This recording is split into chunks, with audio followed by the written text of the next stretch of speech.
السلام علیکم ورحمۃ اللہ وبرکاتہ۔ جی محترم بھائی نے اس میں دو باتیں لکھی ہیں۔ پہلی بات یہ لکھتے ہیں جی شیخ حضرت عمر رضی اللہ عنہ کے اسلام لانے کا واقعہ جو مشہور ہے، نبی کریم صلی اللہ علیہ وسلم کو قتل کرنے کے لیے گئے تھے، کہتے ہیں جی اس کی تحقیق کر دیں۔ جی وہ واقعہ ثابت نہیں ہے، جی اس کی کوئی سند بھی صحیح ثابت نہیں ہے۔ اس کو دیکھنا ہے تو امام ذہبی رحمۃ اللہ علیہ کی میدان الاعتدال کی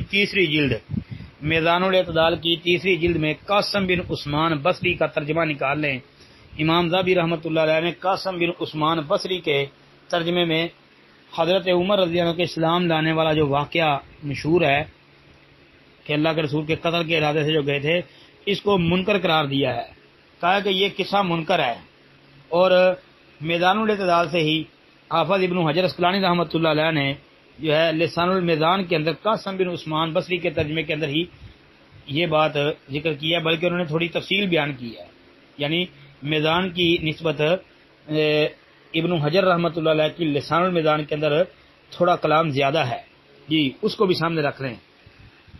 تو قاسم بن عثمان بصری کے ترجمے کے اندر یہ موجود ہے، یہ قصہ جو ہے وہ منکر ہے۔